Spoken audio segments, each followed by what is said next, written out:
Hi. It's really good to be here. Huh? Thank you for choosing me. And I am so ready for something different, to feel good. And I know it's my beliefs that are holding me back. That's just the most confounding thing, isn't it? I want so much to feel good that I can't. I want so much to feel good that it hurts. It does. Yeah, so have you tried taking a nap? Because when you wake up, you have a better chance of feeling good. What is it that's all over your face? What is it that you are using so steadily as your excuse not to feel good? What's bothering you? I don't feel good all the time. I'm exhausted. I'm sick. I got sick last year. That's why we said the receptive mode is the replenishing mode. And do you know how people get exhausted?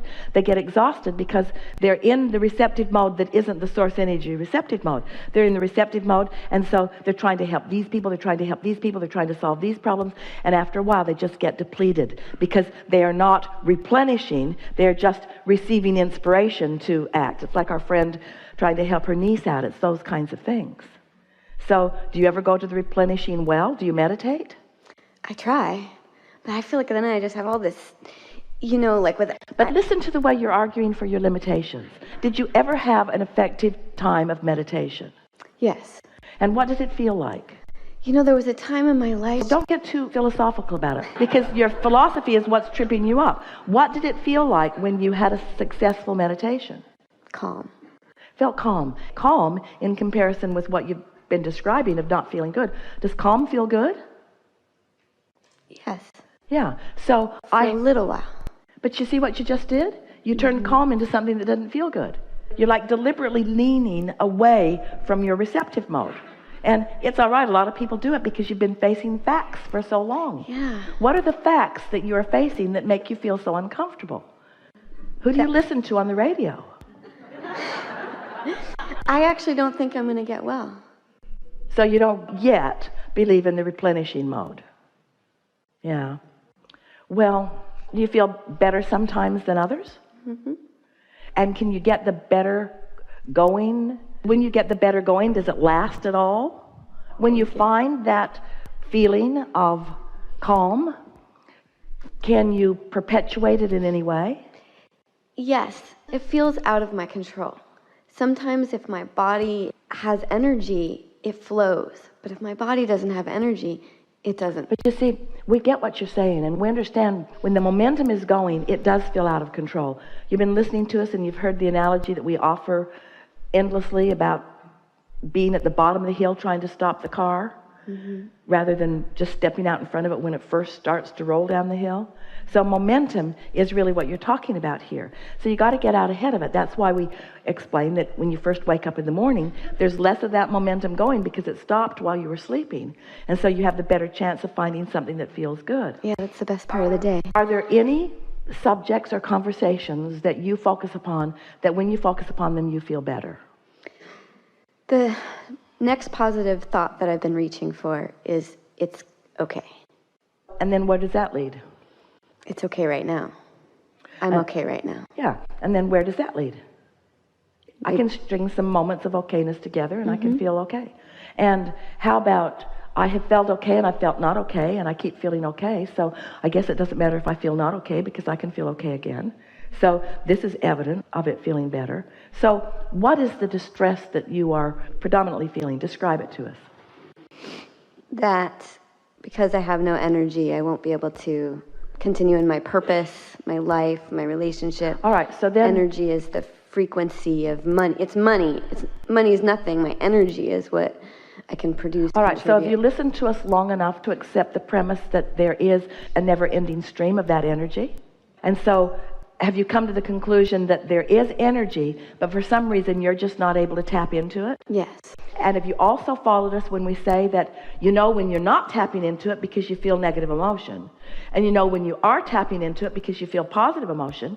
So can you accurately say you never tap into it? No.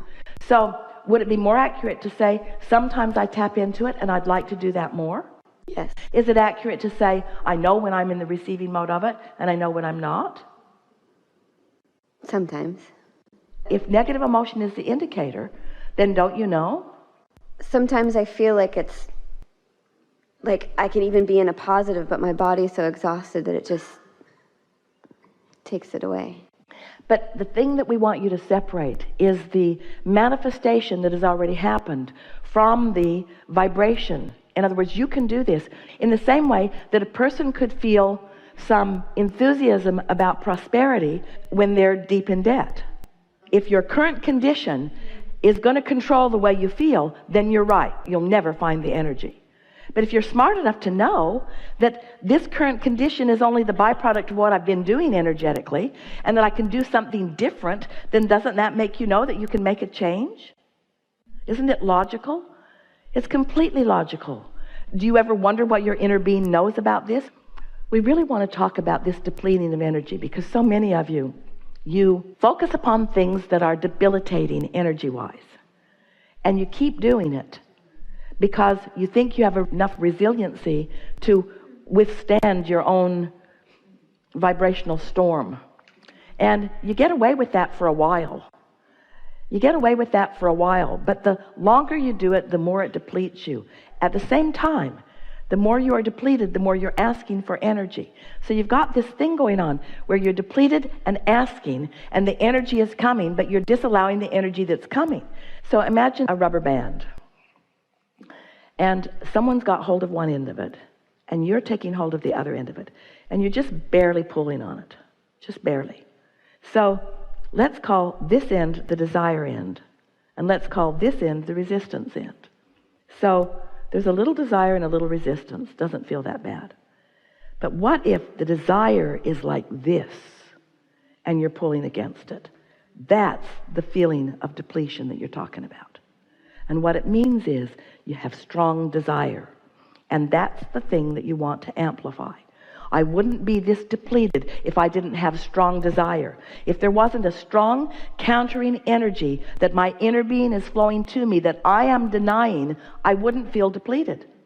And haven't you asked yourself that question so many times when you look at people that don't know anything about any of this, and they're just sort of bipping along, bumbling along, seemingly living happily ever after, not really asking for that much. They don't care. They don't even know all the things that they could want because they've not even thought about all the things that they could want. Sometimes I'm jealous of that. Well, here's the deal. There's no such thing as regression. You can never be less than your life has caused you to be. So you have one and only choice, and that is to receive the energy that you've been asking for. What you just said to us, I wish my life hadn't caused me to ask for so much because somehow I can't get into the receptive mode of what I've asked for. So therefore I wish that I hadn't asked. That's never, never, never, never, never, never true from your broader non-physical perspective. But we can understand how it feels when you're not letting it in. We refuse to acknowledge that you never let it in. We know that you often do. We refuse to acknowledge that you can't get hold of this and really get it going because we can feel the power of your desire. We refuse to acknowledge that you won't be well or that you cannot do that because we can see what's going on in this vortex. We can see how close to being in the receptive mode you often are. And we are really not interested in being a sounding board that perpetuates your statements that are working against you. You got to use different terminology or sleep a whole lot more. So how can I get out of the way? You got to look for more positive aspects. And when you find them, stay there just a little while. Don't look for sounding boards that will listen to you. We've started to say this to our mother who was talking about her daughter earlier. Her daughter's really asking for it when she says, I don't feel good. I don't feel good, which makes a mother come forth with a solution. And so you got to stop complaining when you don't feel good if you don't want people who think they have solutions to come. You see what we're getting at? Well, one of my beliefs is that my mother has the same sickness as I do, and she actually never got better. And so, like, I bump up against that, too. I see it, you know, and... So we just want to put things in perspective for you. Sickness is about depriving yourself of energy. And when you really, really care about things, you ask for really strong energy. And when you deny it, you feel really, really bad. And if you can just look at it in that way, if you can stop framing it out in other ways, if you want to be well, you've got to stop arguing for the fact that you can't be. And if you believe anything that we've been saying, then that should be something that you want every word that comes out of your mouth to be leaning in that direction. And we're not saying that you can get there all at once, because momentum won't let you. But you can sure do better than you're doing as you're sitting here talking to us. You could make many more positive comments than you are about this thing that you want so much. Do you believe that you're an energy being? I believe that I'm an energy being. Say it. I believe I'm an energy being. Do you believe in law of attraction? I believe in law of attraction. I believe in law of attraction. Do you believe in your guidance system? Yes. I believe in my guidance system. Guidance Do you believe system. that your emotions are important information? My emotions are important information. I believe that before the feeling of lethargy sweeps over my body, that there were negative thoughts that preceded it.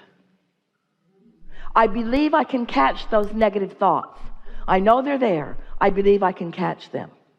I believe I can turn this around, not all at once, but in time.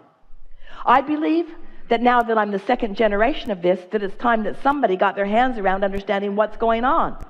I believe that I'm a byproduct of observing something that became my vibrational frequency. I believe that I don't need to conditionally offer a vibrational frequency. I believe that I can unconditionally offer a vibrational frequency. Do you believe that? I'm going to try it on. I want to believe that I can offer yes. a vibrational frequency that is different from the reality that I have observed. It is our absolute knowing that you can. It is our absolute knowing that you can. And sometimes us knowing it so much helps you know it just a little bit more. But you're right, you got to try it on, because words don't teach. Yeah. Have fun with it. Yeah.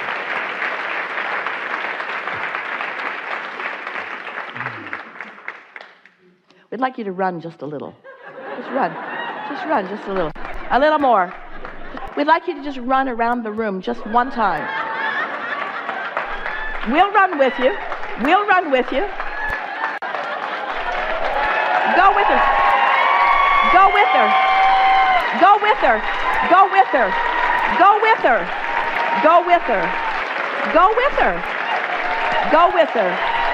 Go with her. Go with her. Go with her.